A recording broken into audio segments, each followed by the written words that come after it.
이번 6.13 지방선거에는 적지 않은 변수가 있습니다. 이 변수들이라는 것이 지방선거를 이해할 수 있는 또 다른 해석의 도구가 될 수 있지 않을까 하는 생각이 드는데요. 이 변수들을 한번 점검을 해보겠습니다. 방금 말씀을 하셨지만 개헌을 위한 투표가 동시에 실시되느냐 여부, 이것이 지방선거에 적지 않은 영향을 미칠 수도 있을 것 같다는 생각이 드는데 어떻게 보십니까? 박 국장님.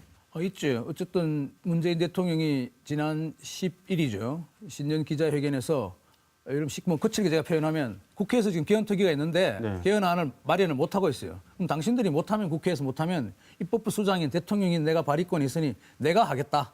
그러면 최소한의 국민이 공감하는 것이라도 내서 이번에 붙여보겠다. 이래서 지금 이제 다시 대통령이 어떤 이 개헌안 문제에 굉장히 적극적으로 나가고 있는 것이죠. 근데 문제는 또 자유한국당은 이번 지방선거는 지방선거 고유의 어떤 선거 역할이 되어야 되는 것이지 여기에 곁다리를 붙여서 국민투표 개헌 문제까지 붙여놓으면 이것이 희석될 수 있다. 그래서 따로 하는 것이 좋겠다고 과거와는 다른 또 입장을 내고 있죠. 그래서 네. 이것이 좀 정리가 돼야 되는 상황이에요. 네. 예.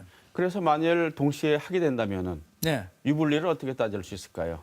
누가 어떻게 그러면 지금 국회에서 낸다면은 좀 뭐 이렇게 비슷하겠지만 네. 만약에 정부가 대통령이 발의권을 내서 국회도 의결을 거쳐야 돼요. 어차피 네. 3분의 2 이상 되는 네. 쉽지는 않아요. 쉽지는 않은데 만약 국민투표까지 간다면은 그 주도권은 대통령이 갖고 가는 것이기 때문에 여당에 유리하다고 볼 수도 있겠죠. 네.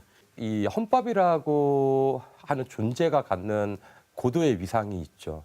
하기 때문에 이제 일반 뭐 선거법을 고친다든지 하는 차원의 딜을 가지고는 성립될 수가 없어요. 그리고 지금은 여러 가지 문제점들이 있지만 그중에서 핵심은 그래도 권력 구조입니다. 그래서 권력 구조 부분에서 타결을 본다면 다른 이제 기본권이라든지 가치적인 측면들이 얼마든지 딜이 될 수가 있다라고 하는 측면이고요. 그렇기 때문에 이 헌법 개정을 성사시키기 위해서 대통령이 개헌 투표를 2번 할 수도 있다.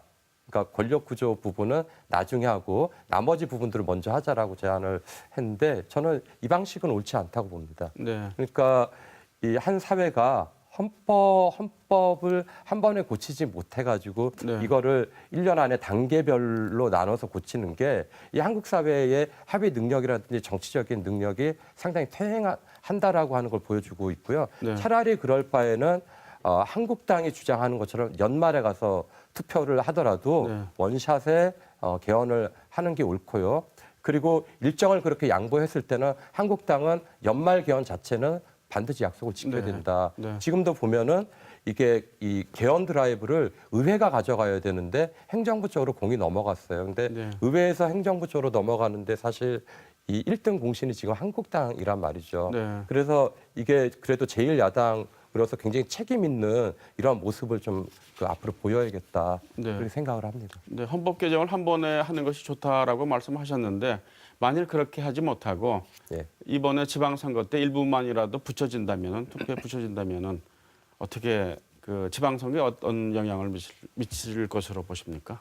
만약에 그 이제 권력 구조 부분이 빠질 때는 네. 권력 구조를 대체할 수 있는 어젠다가 아마 등장을 할 건데 지금 가치적인 측면에서 굉장히 중요한 거는 아무래도 분권일 것 같아요. 네. 그러니까 분권이라고 하는 게 우리가 그냥 이렇게 관념적으로 생각했을 때 권한을 나누어 갔는데 이 권한을 제도적으로 공간적인 단위에서 전국과 지방이 앞으로 향후 100년, 200년 갈 수 있도록 재분배를 하는 것이거든요. 그래서 여기서 이제 엄청난 자원, 재정, 인사, 사무의 재분배가 이루어져요. 하기 때문에 아마도 분권 이슈가 가장 중요할 것이고 네. 지난 대선에서도 지금 현직 대통령을 비롯해서 모든 후보들이 분권 개헌에 동의를 했단 말이죠. 그리고 지금 행자부에서도 상당하게 로드맵을 진척시켜 왔고요. 그래서 분권 이슈는 또 중앙의 이슈이면서 지방의 이슈이기 때문에 지방의 다른 이슈들을 모두 좀 집어삼킬 가능성이 크다. 그래서 이렇게 됐을 때는 아마도 지방선거가 정부 주도의 선거가 될 가능성이 상당히 크다고 봅니다.